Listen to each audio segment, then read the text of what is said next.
Once upon a time, behind the ivy-covered walls of Goldmine Academy, secrets festered like open wounds, the kind no one dared to clean. Sirens could be heard from a distance. An ambulance screeched through the iron gates of Goldmine Academy. Paramedics leapt out, rushing with a stretcher minutes later. A girl's lifeless and pale body was brought out on the stretcher. A whisper spread through the dormitories like wildfire. Another one? But just like always, nothing comes of it. Goldmine's patrons were too rich, too powerful. Unexplained deaths vanished like footprints in the rain. Some students lived like princesses while others lived like prisoners. That was 5 years ago. She stepped out of the black SUV with stiff braids and a crisp uniform that hadn't yet learned how to wrinkle. Maribel. But unlike the other rich kids, she came with no entourage. Just one lonely trunk and eyes that refused to meet anyone's. She came from a family of power, but you wouldn't know. Maribel never spoke much. Inside the common room, a boy nudged her, knocking her books down in the process. "Hey Mouse, is it true your mom is the Minister of Foreign Affairs?" The whole room broke into laughter. A teacher nearby sipped tea and chuckled. She should toughen up. It's just senior initiation. Initiation. That was the school's favorite word for bullying. Maribel bent to pick her books. She didn't respond. She never did. She didn't want to be here. Didn't understand why her mother had insisted she be sent to boarding school. They never had time for her anyway. It was Auntie Grace, her nanny, who raised her, the only mother Maribel had ever known. But now she was alone, in Goldmine Academy. The library was her sanctuary. Maribel was lost in a novel when she felt eyes on her. She glanced around uncomfortably, but could not see anyone. Upstairs, a girl watched from behind the curtains. The one everyone called Queen Bee, the student president of Goldmine. She smirked. Fresh meat. Behind her, her entourage whispered and giggled. Maribel didn't know it yet, but her name had already made the list. On your knees. Maribel blinked. 4 senior girls surrounded her in the bathroom. One held out a toilet brush. Clean it with your hands. She looked at them, then at the brush. She bent down. No words, no defiance, just quiet submission. That silence, it enraged them. They wanted her to break, to scream, to cry. But Maribel only cleaned. Late at night, under the faint glow of her dorm desk lamp, Maribel thought of telling her parents about the harsh treatment at Goldmine Academy. But then again, she thought, what was the point? Her mother would only call it character building. Her father, the Speaker of Parliament, probably wouldn't have the time to listen to her. Too busy shaping the nation to notice the child it was built on. On her desk sat a framed photo of her and Auntie Grace, the woman who raised her. Her eyes welled up. "You would have never let this happen," she whispered. But she hadn't seen Auntie Grace since the day her mother shoved her into a car and sent her to this nightmare called a school. One rainy evening, Maribel walked into a scene in the hallway. Queen Bee, surrounded by her usual clique, was smacking a younger girl with a slipper. "Say sorry, you filthy cockroach," Queen Bee barked. The girl sobbed, nose bleeding, eyes swollen. Maribel stepped in without thinking. "Stop, that's enough." Queen Bee turned slowly, like a snake interrupted mid-meal. "What did you say, Mouse?" "I said leave her alone." The slap came fast, too fast. Her left earring flew down the corridor like a falling star. The hallway went quiet, then erupted with laughter. "Brave girl," Queen Bee smirked. "Let's see how long that lasts." That night, someone cut up Maribel's bed sheets and poured Gary into her school bag. Her toothbrush was dipped in a toilet. No one said a word. The teachers? They walked right past the mess as though nothing was wrong. Maribel kept a diary. One she kept beneath her mattress between the springs. It was the best hidden space, she had thought. Maribel wrote down her thoughts and fears, just as her Auntie Grace had taught her to do. But one day, her diary went missing. She searched, but couldn't find it. 2 days later, Laughter burst out during breakfast. Queen Bee waved a page in the air, reading aloud. I hate this place. Sometimes I wish I would sleep and not wake up. They broke out in laughter. Marabel froze. Her words were on display like a circus act. Marabel looked horrified. Thief, Marabel whispered under her breath. No, dear, Queen Bee said mockingly. Archivist. How can you be this mean? Marabel said as she ran out of the cafeteria. Marabel was approached one day by Otis. Otis was round like a Case 5 football and full of mischief. Anytime Marabel saw him, he had a biscuit in hand, which he was chewing like a goat. But he was also one of the smartest in the class. I'm very sorry about yesterday. Stealing your diary and reading it out loud was a new low even for Queen Bee. Marabel blinked. Why are you being nice to me? Otis bit into a biscuit. Crumbs flew everywhere because I hate bullies, and Queen Bee once made me cry in the bathroom. Twice. Marabel didn't smile, but her eyes, they sparkled. For the first time in weeks, she hoped she had found a friend. The bullying reached fever pitch.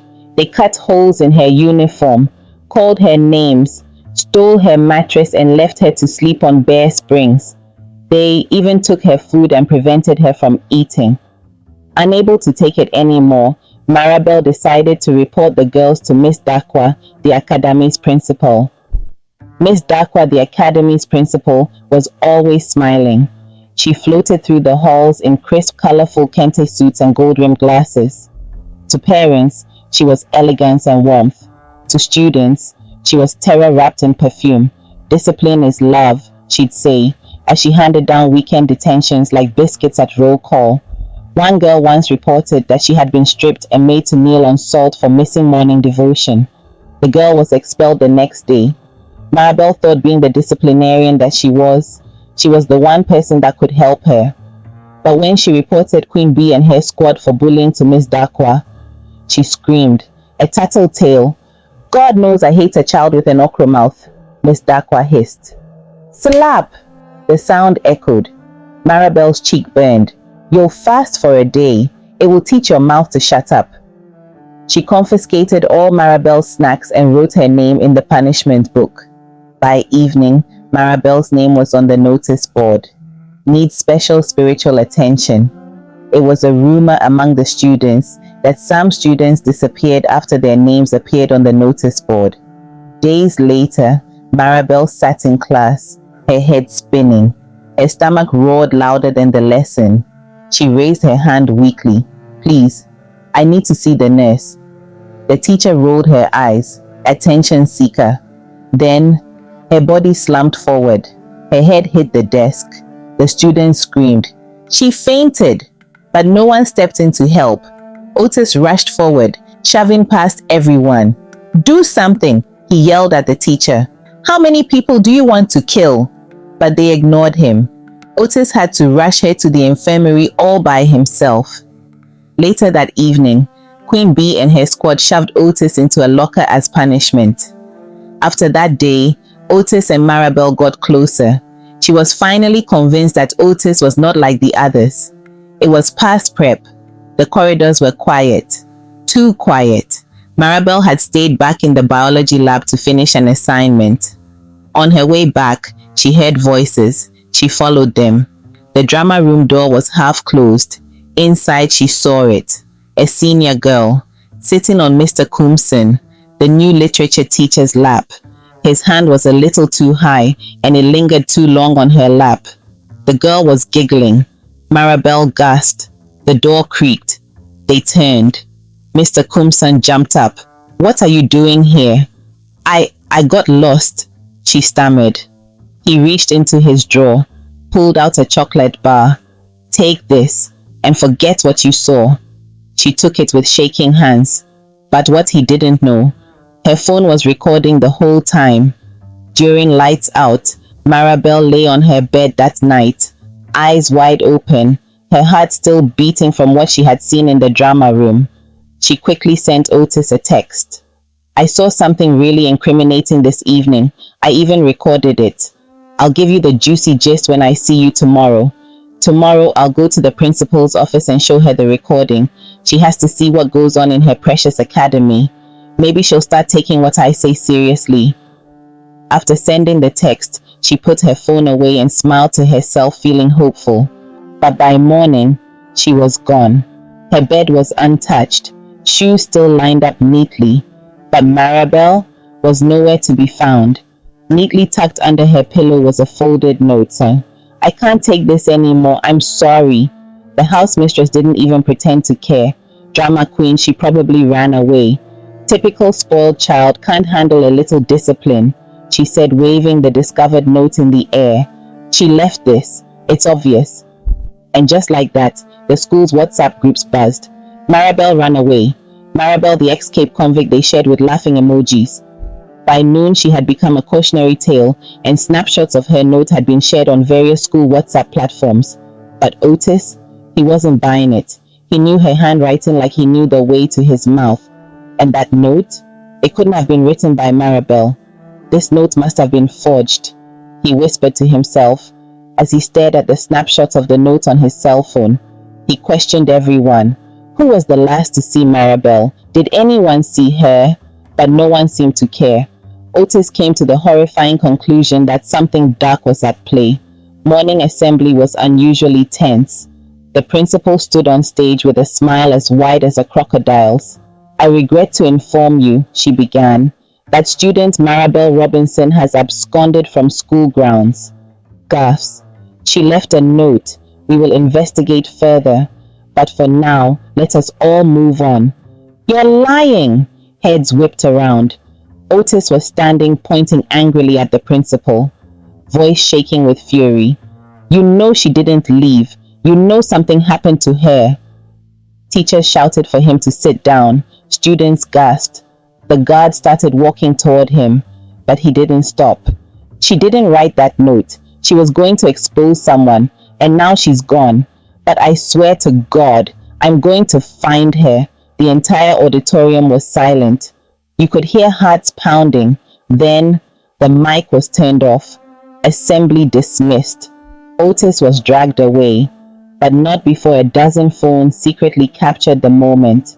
And students started whispering among themselves, "Maybe he's right." That night, Otis limped into the empty IT lab. He knew the system. His uncle once fixed the school's firewall. Otis worked fast, heart thudding. Maribel's life could depend on this.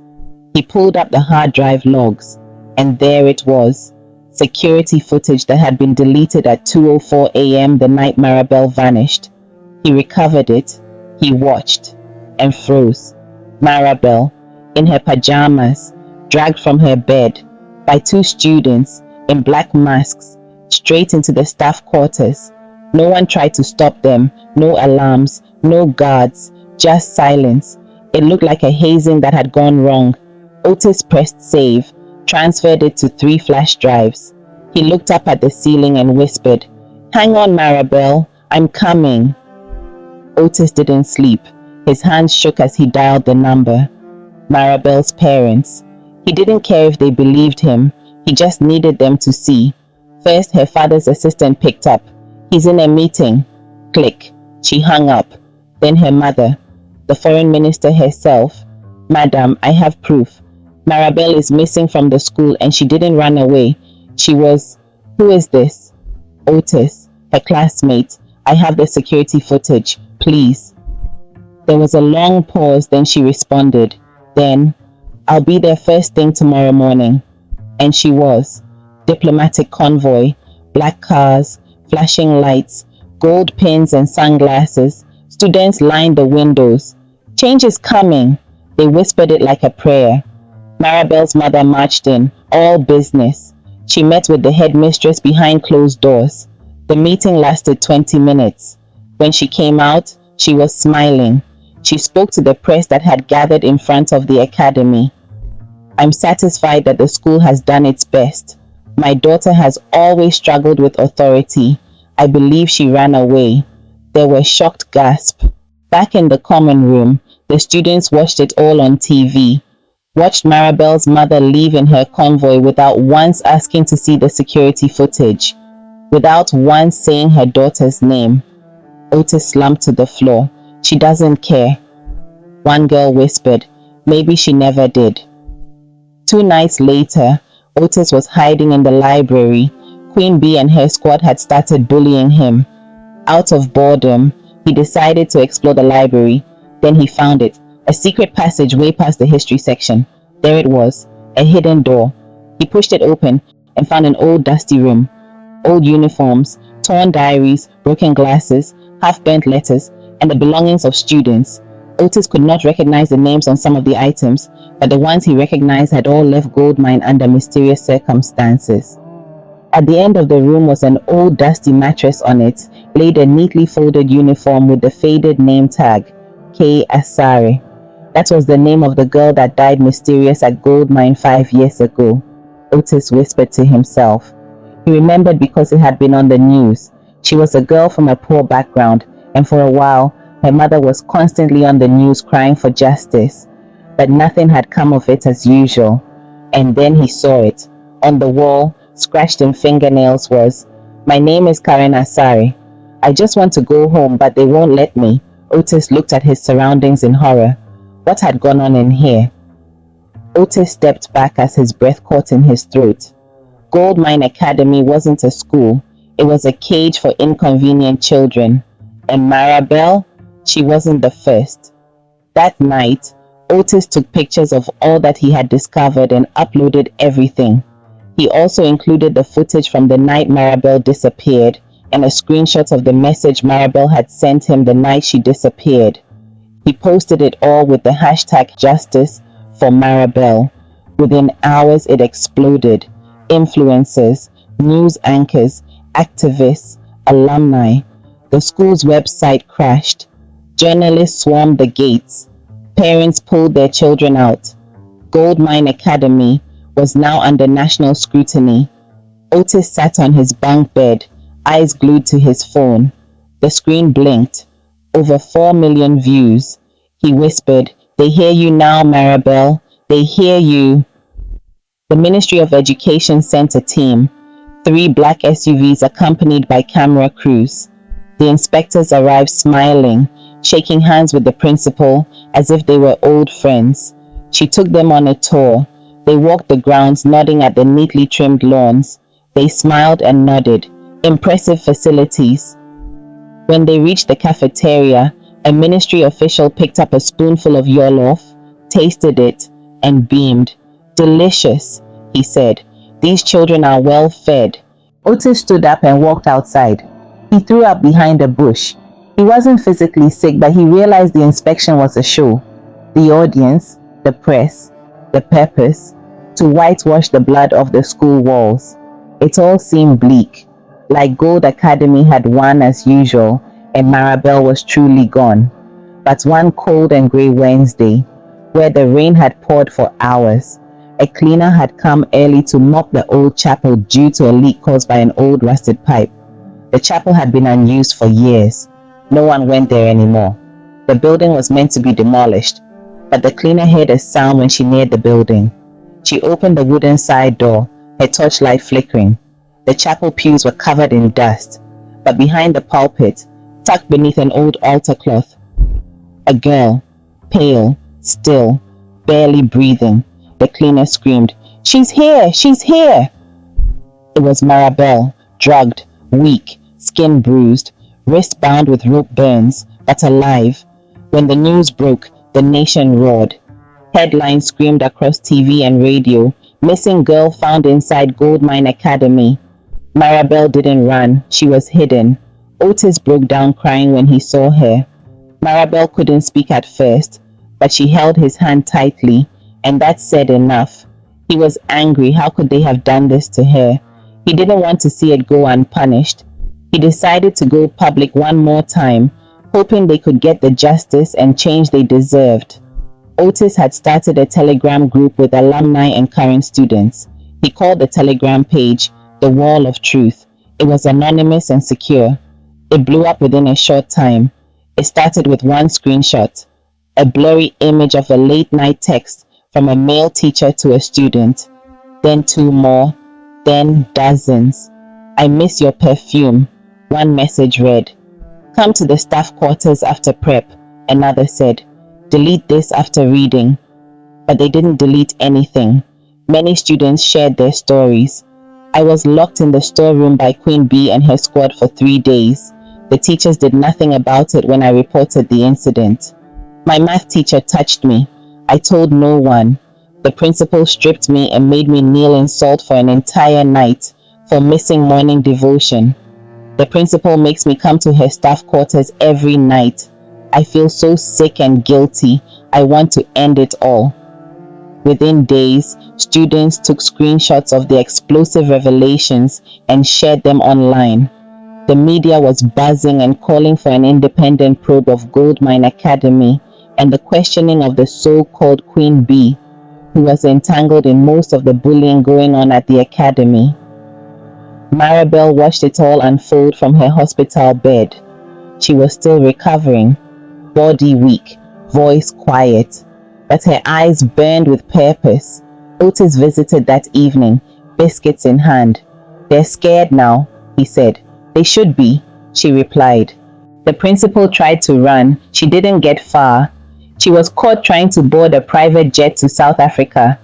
One teacher was arrested right in the middle of an English literature lesson. He was teaching Romeo and Juliet. The irony was not lost on anyone. She was shaking when they pulled her into the conference room, the once untouchable Queen Bee of Goldmine. She'd been called in for questioning in the presence of her father after students leaked dozens of voice notes, taunts, threats, and one video where she forced a girl to lick a toilet seat. She denied everything at first, but she was pressed even harder. "I didn't do it alone," she blurted. It was orders." "From who?" "The principal paid me. Said girls like Maribel were dangerous, that they had to be broken before they broke the school." But Queen Bee wasn't finished. She stared straight at the officer. She wasn't the only one. Maribel's mom, yeah, she also paid me. She told me to make sure Maribel knew her place. So I did. By dawn, the whole country was talking, but one headline stood above the rest. Foreign Minister accused in boarding school abuse scandal. It wasn't just neglect anymore, it was conspiracy. Digging began. Journalists pulled up old records, birth certificates, wedding photos. The truth? Maribel wasn't her real daughter. She was her stepdaughter, the child of her husband's first wife, who died shortly after childbirth. The minister had married him when Maribel was 2. At first she'd loved her, but years passed, and she couldn't conceive. Maribel became a threat, the sole heir to their empire, the living reminder of what she could never have, and she hated her for it. She didn't want to kill her by her own hand, but she wanted her gone. So she sent her to the school she once ruled. Yes, she had been Queen Bee herself. She knew exactly what went on behind those dormitory doors. It will toughen her up, she told her husband. But the truth was simpler. She didn't want Maribel to survive. Queen Bee was placed under psychological evaluation. Her story was dark, twisted, and tragic. But she was just a puppet. The strings went higher. Students were withdrawn in droves. Reporters camped at the school gates. Alumni called for the school to be shut down permanently. Investigation into the death of Karen Asare was reopened. On the upside of town, police escorted Mrs. Robinson, Maribel's stepmother, away in handcuffs. She was arrested on charges of conspiracy, neglect, and attempted murder. Her husband stood by and did nothing, watching her with disappointment and tears in his eyes. The courtroom was full. TV cameras, journalists, angry parents, silent students in uniform. Otis walked in, nervous but determined. His biscuit stash was confiscated at security. He didn't care. He was here to speak, not to snack. Maribel's father sat in the front row, stone-faced. He hadn't missed a single day since she'd been found. And beside him, Maribel, thin, pale, brave. Otis took the stand. "My name is Otis," he began. "I'm a student at Goldmine Academy, and I'm not afraid anymore. He told them everything: the bullying, the cover-ups, the hazing, the bribes, the abuse. He read out names, showed footage, played voice notes. He didn't stutter once. When he was done, the judge asked if he had anything else to say. Yes, Otis nodded. He turned to the court gallery. This didn't start with Maribel, and it won't end with me. But today we stop pretending it's not happening. There was applause. Order! The judge shouted. Maribel smiled for the first time in weeks. Outside, students lit candles and held up signs. After the hearing, as they were exiting the courthouse, Maribel's father, once silent and too busy, was now furious. He stood beside his daughter as he spoke to the press. My child was nearly killed under the watch of a gold mine academy, he said, voice cracking, and I allowed it. Never again. Maribel leaned on a cane, but she stood tall. That week, the government removed the entire school board, and in a twist no one saw coming, Otis's auntie, a sharp-tongued retired headmistress with no patience for nonsense, was appointed interim principal. Within a week, phones were banned, bullies were expelled, and rules were made to preventing bullying and create a safe student environment. Change had finally come. The gate sign was removed. The old name, Gold Mine Academy, was gone. In its place, new letters gleamed under the sun. Maribel Hope Academy, in commemoration of all that Maribel had suffered and the welcome change it had brought. And Otis? He became the youngest student body president in the school's history. At his swearing in, he wore a tie 2 sizes too big and a wide grin. I hereby swear, he said, to keep biscuits in every classroom and justice in every corner. The students erupted in laughter and applause. This was a new era. Maribel sat by the window of her dorm. She pulled out her old diary, the one that had been stolen by Queen Bee. She flipped to the very last entry. I don't know how much more I can take, but if I survive this, I'll tell the world. I'll make sure no girl ever feels this alone again. She placed her hand on the page, tears gliding silently down her cheek. You were right to keep going, she whispered, smiling through her tears. She got up, walked to window, and said the words out loud. I'm still here. Graduation day came like a flash. Parents clapped and the auditorium echoed with cheers. Otis wore his oversized robe like royalty. When his name was called, he strutted forward, dipped dramatically, and pulled a pack of biscuits from his gown. Permission to snack granted, he said to the crowd. They erupted in laughter. Then came Maribel, dressed in white, her cane gone, her walk strong. She didn't just cross the stage, she owned it. As she reached Otis, he handed her 1 biscuit. For surviving, he said, and for fighting. They hugged. The cameras flashed. The applause was thunderous. And in that moment, 2 things were clear. Justice had been served. And this time, it tasted sweet. If this story touched you in any way, don't scroll past. Drop a comment below. Whether you were the one bullied, stayed silent, or wish you could have done more, your voice matters here. Let's make this a safe space to share, heal, and grow together. Hi fam, click the link on the right to dive into yet another captivating tale. Don't forget to subscribe and hit the notification button. Until next time, it's bye from us at Apenthene African Stories.